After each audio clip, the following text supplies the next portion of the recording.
Assalamualaikum warahmatullahi wabarakatuh. Bismillahirrahmanirrahim. Innal hamdalillahi nahmaduhu wa nasta'inuhu wa nastaghfiruh wa na'udzubillahi min syururi anfusina wa min sayyiati a'malina may yahdihillahu fala mudhillalah wa may yudhlil fala hadiyalah. Asyhadu an la ilaha illallah wa asyhadu anna Muhammadan abduhu wa rasuluhu la nabiyya ba'da. Amma ba'du.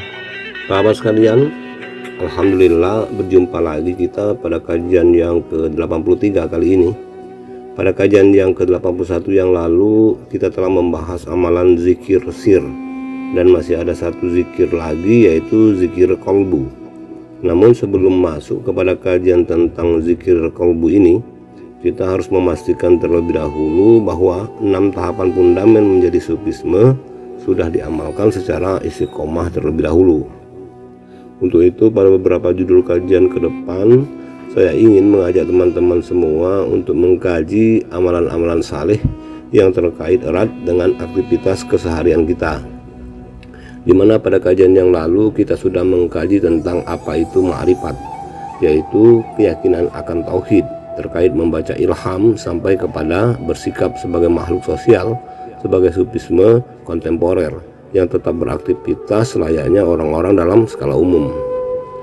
Pada kajian kali ini saya ingin melanjutkan segmen beraktivitas tersebut dalam konteks keikhlasan. Apa dan bagaimana ikhlas itu? Dan pada kajian kali ini saya akan berhujah kepada beberapa hadis.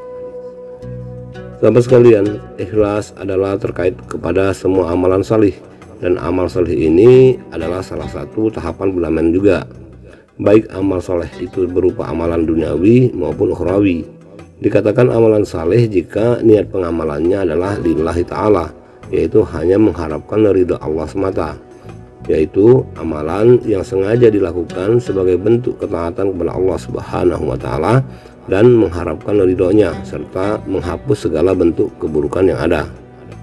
Jadi secara definitif ikhlas itu adalah perbuatan baik yang zahirnya diperuntukkan kepada makhluk, alam, dan semua yang bersifat zahir. Namun dari sudut pandang batiniah adalah dialamatkan kepada Allah Subhanahu wa ta'ala semata-mata. Umar bin Khattab radhiyallahu an, beliau berkata, "Aku mendengar Rasulullah SAW bersabda, amal itu hanya dengan niat, dan bagi setiap orang balasannya sesuai dengan apa yang diniatkannya. Barang siapa berhijrah atau dengan niat menuju kehadirat Allah dan mentauladani Rasulnya, maka dia mendapatkan balasan hijrahnya tersebut kepada Allah dan Rasulnya. Dan barang siapa berhijrah dengan niat kepada keuntungan duniawi yang akan diperolehnya atau wanita yang akan dinikahinya, maka dia mendapatkan balasan hijrahnya kepada apa yang ia hijrah kepadanya." Kemudian dari Abu Hurairah radhiyallahu an, beliau berkata, Rasulullah SAW bersabda, "Sesungguhnya Allah tidak melihat atau menilai bentuk tubuhmu dan tidak pula menilai kebagusan wajahmu, tetapi Allah melihat atau menilai keikhlasan hatimu." Hadis riwayat Muslim. Hadis tersebut ditegaskan lagi pada hadis berikut, "Seandainya salah seorang di antara kamu melakukan suatu perbuatan di dalam gua yang tidak ada pintu dan lubangnya, maka amal itu tetap akan bisa keluar atau tetap dicatat oleh Allah menurut keadaannya, baik dan buruknya." Hadis riwayat Bukhari dan Muslim. Sahabat sekalian, secara garis besar, keikhlasan dalam perbuatan dapat dibagi menjadi 3. Pertama, ikhlas terkait silaturahmi. Kedua, ikhlas terkait amaliyah. Dan ketiga, ikhlas terkait ibadah. Mari kita telisik satu persatu. Pertama, ikhlas terkait silaturahmi atau hubungan antar sesama manusia. Esensi ikhlas dalam hubungan silaturahmi antar sesama manusia adalah bukanlah bersikap menyamaratakan perlakuan dengan istilah pokoknya berbuat baik kepada sesiapapun. Tidaklah demikian maknanya. Bersandar kepada salah satu hadis dikatakan, barang siapa memberi karena Allah, menolak karena Allah, mencintai karena Allah, membenci karena Allah, dan menikah karena Allah, maka sempurnalah imannya. Hadis riwayat Abu Daud. Hadis tersebut menuntun agar kita jelas dalam bersikap terhadap sesama. Asbab, jika kita tetap bersikap baik terhadap golongan yang Allah tolak dan Allah benci, seperti orang-orang munafik, bermuka dua, pendusta, musyrik, jahil, zalim, zindik, dan kafir, maka sikap baik terhadap mereka akan sangat berpotensi menjadikan kita disamaratakan juga oleh Allah dengan mereka, sebagaimana digambarkan pada sebuah hadis ini. Apabila Allah menurunkan azab kepada sekelompok kaum, maka azab itu akan menimpa orang-orang yang berada di dalamnya. Kemudian mereka akan dibangkitkan berdasarkan niat mereka masing-masing. Hadis riwayat Bukhari Muslim. Ketika kita tetap berteman dengan orang-orang yang Allah benci dan murkai, maka itu sama dengan membiarkan kemungkaran yang mereka kerjakan. Dengan demikian, kendati niat kita baiklah katakan, namun tetaplah kita juga harus mempertanggungjawabkan pembiaran yang kita lakukan terhadap kemaksiatannya, dan timbangannya atau mizannya bisa jadi lebih berat ketimbang niat baik kita, apalagi niatnya tercemari oleh ekspektasi keuntungan duniawi. Hal ini ditegaskan pada hadis berikut ini. Barang siapa memurkakan atau membuat marah Allah untuk meraih keridhaan manusia, maka Allah murka kepadanya dan menjadikan orang yang semula meridhoinya menjadi murka kepadanya.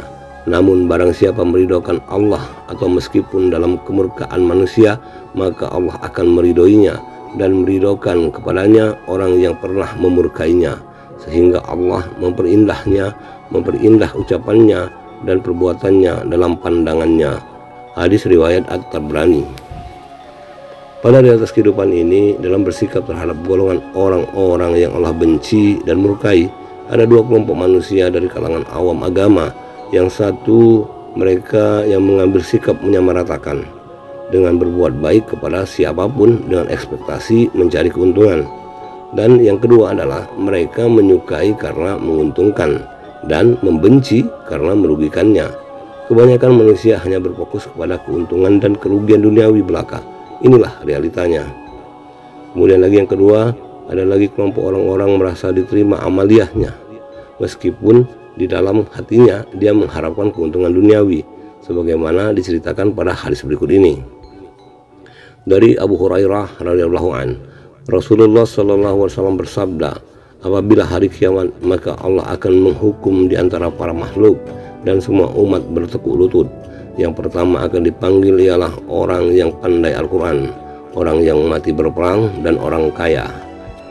Maka Allah bertanya kepada orang yang pandai Al-Quran, tidakkah aku telah mengajarkan kepadamu atas apa yang aku turunkan kepada utusanku Muhammad sallallahu alaihi wasallam?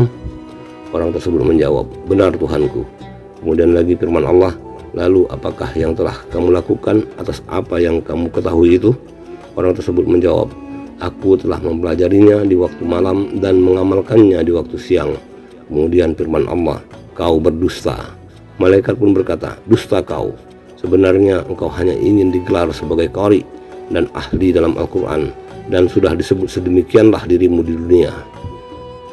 Lalu dipanggil orang kaya dan ditanya, apa yang engkau telah perbuat terhadap harta yang telah aku karuniakan kepadamu? Si kaya menjawab, aku telah menggunakannya untuk bersedekah dan berinfak. Kemudian firman Allah, kau berdusta. Para malaikat juga berkata, dusta kau. Kau berbuat begitu hanya ingin disebut sebagai dermawan, dan sudah terkenal demikianlah dirimu di dunia. Kemudian lagi dihadapkan orang yang mati dalam medan perang fisabilillah. Ditanya kepadanya, kenapa kamu terbunuh? Si pejuang menjawab, aku telah berperang untuk menegakkan agamamu, sehingga aku terbunuh.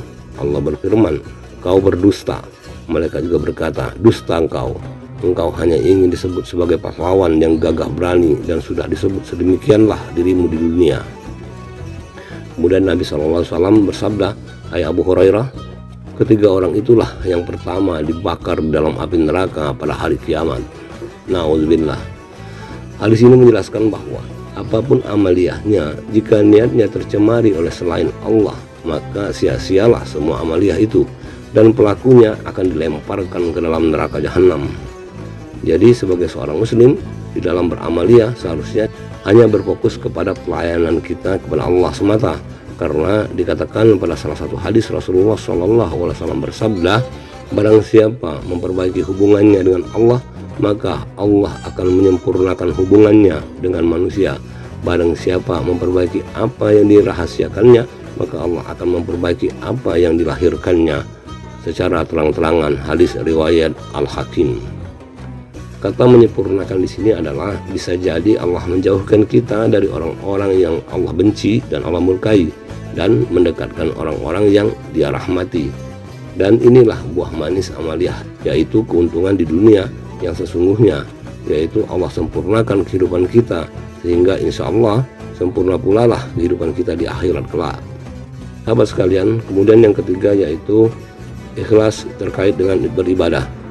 Rasulullah SAW bersabda, "Maukah kukabarkan kepada kalian mengenai sesuatu yang lebih aku takuti menyerang kalian daripada Ya'juj Ma'juj?" Para sahabat menjawab, "Mau ya Rasulullah." Beliau berkata, yaitu syirik yang samar. Seperti tatkala seorang berdiri menunaikan salat lantas membagus-baguskan salatnya karena merasa dirinya diperhatikan oleh orang lain. Hadis riwayat Ahmad dan Ibnu Majah. Al-Bushiri berkata sanadnya hasan. Maka dari itu ada banyak orang yang beribadah tetapi tetap merugi, sebagaimana sabda Rasulullah, "Yang sangat aku takuti atas kamu adalah syirik kecil." Sahabat bertanya, "Ya Rasulullah, apakah syirik kecil itu?" Jawab baginda, "Riya." Pada hari pembalasan kelak, Allah berkata kepada mereka, "Pergilah kamu kepada orang-orang yang dahulu kamu beramal karena mereka di dunia. Lihatlah di sana, kalau saja kamu mendapatkan kebaikan dari mereka." Maka dari itu Allah Subhanahu wa taala berfirman pada surah Al-Maun, "A'udzubillahi minasyaitonirrajim, fawailul lil musallin."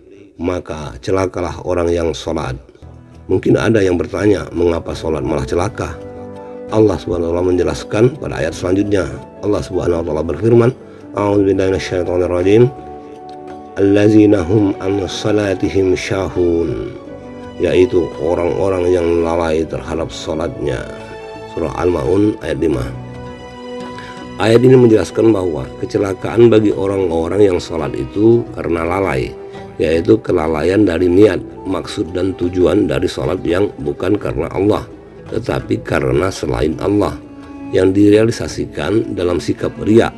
Dan ini adalah kesyirikan yang disembunyikan, dan Allah sangat murka terhadap syirik. Begitu juga dengan ibadah puasa dan tahajud.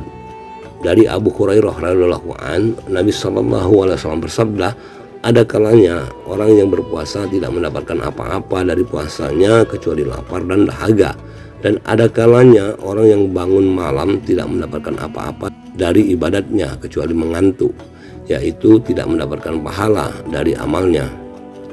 Dari sisi lain, ada juga golongan yang beramal ibadah semata mengharapkan ridha Allah, sebagaimana hadis-hadis berikut ini.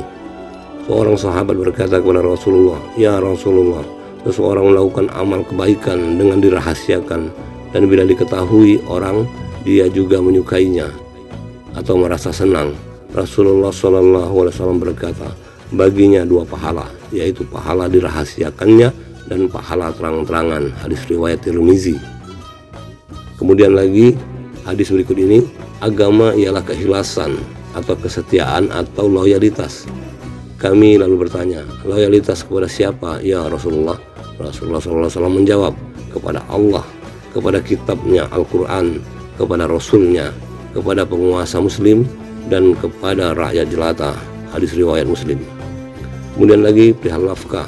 Sahabat Sa'ad bin Abi Waqqas radhiyallahu an berkata bahwa Rasulullah SAW telah bersabda, "Nafkah yang kamu keluarkan semata-mata mencari keridhaan Allah akan mendatangkan pahala besar bagimu, dan termasuk mendapat pahala besar pula nafkah yang kamu berikan kepada istrimu." Hadis riwayat Bukhari. Dan terakhir, puncak dari keikhlasan karena Allah adalah akidah, sebagaimana hadis berikut ini. Rasulullah SAW bersabda, "Orang yang paling berbahagia dengan syafaatku kelak pada hari kiamat adalah orang yang mengucapkan la ilaha illallah dengan ikhlas dari dalam hati dan dirinya bahwa tiada Tuhan selain Allah." Hadis riwayat Bukhari dari Abu Hurairah radhiyallahu anhu.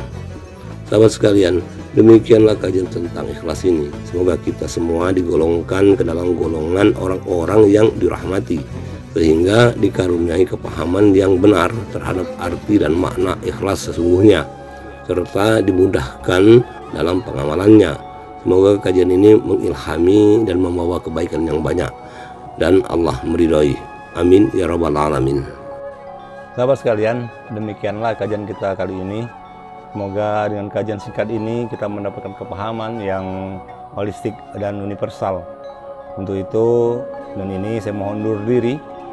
Terima kasih atas segala perhatian dan mohon dimaafkan atas segala kekurangannya. Semua kebenaran yang kita dapatkan dari kajian ini wabil khusus untuk saya pribadi, bahwa semua kebenaran itu adalah semata-mata dari Allah Subhanahu wa Ta'ala, dan untuk semua kekurangannya adalah mutlak dari diri saya pribadi. Untuk itu sekali lagi saya mohon maaf yang sedalam-dalamnya. Sampai berjumpa lagi pada judul kajian selanjutnya, dan salam tasawuf. Assalamualaikum warahmatullahi wabarakatuh.